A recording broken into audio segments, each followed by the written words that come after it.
We're in another new drawing now called dynamicblock.dwg, and the reason it's called dynamicblock.dwg is we're going to create a simple dynamic block in AutoCAD.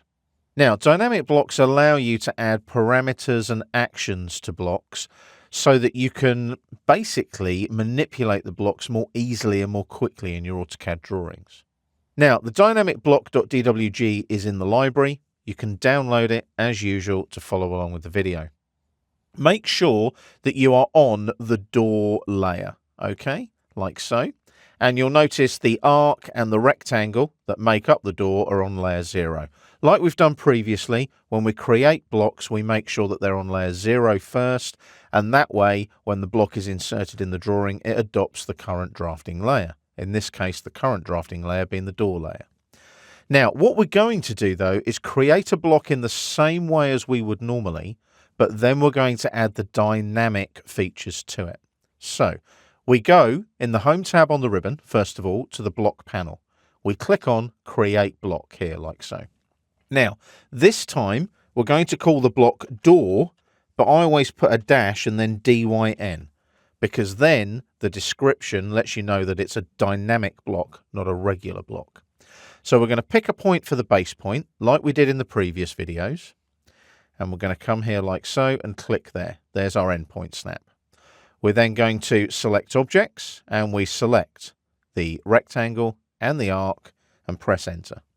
Make sure you've got it set to convert to block, like we've done previously, and just make sure that you've got scale uniformly and allow exploding ticked. There's our little preview at the top as well. Now, it's a millimeters metric drawing, so make sure your block unit is millimeters, and we don't need a text description, but this time we will tick Open in Block Editor. Watch what happens when we click on OK. Things change. We now have the Block Editor contextual tab at the top of the screen, and there's lots of information up there on the ribbon.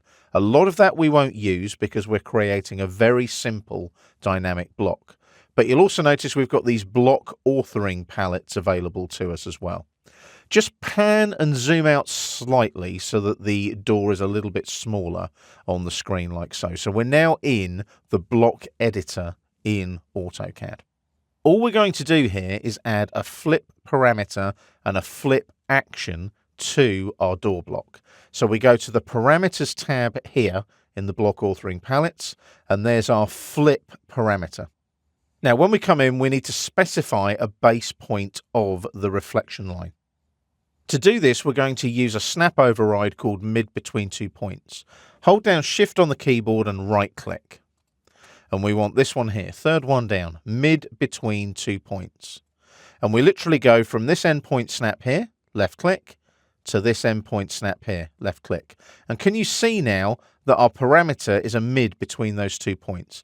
And we need to come up vertically, so we need to make sure that polar tracking is on, like so.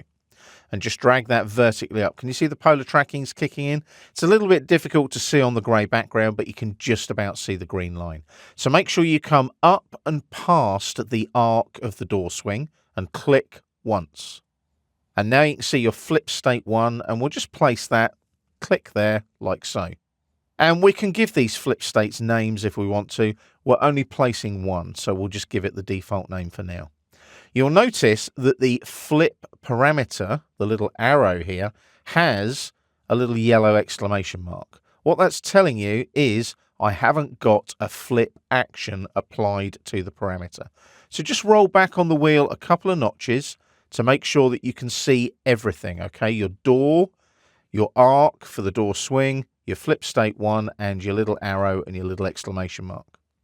Go to the Actions tab now on the Block Authoring palette and select your Flip Action. It'll ask you to select a parameter. That's your Flip State 1. So click on it, like so. When it says Select Objects, do a crossing selection from all the way down here and select everything, absolutely everything, like so. And then press Enter to confirm. You'll notice now that the exclamation mark disappears, and you now have a flip action applied to your flip state 1. So we can zoom back in a bit now, and you can see that's a little bit more clearer now. Just hit escape a couple of times to make sure you've got nothing selected.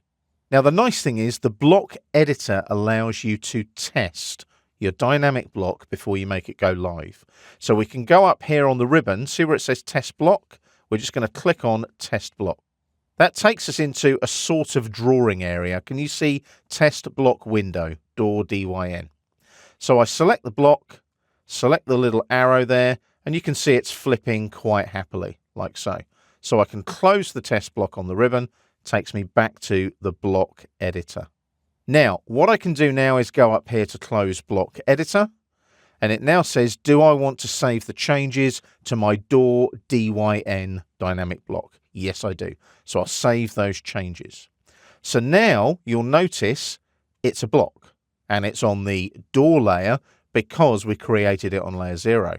When I select it now though, there's my little flip, click there, and I've created a simple dynamic block where I can flip which side the door swing and the door is on in my AutoCAD drawing. That's how quick and easy it is to generate a dynamic block in your AutoCAD drawings.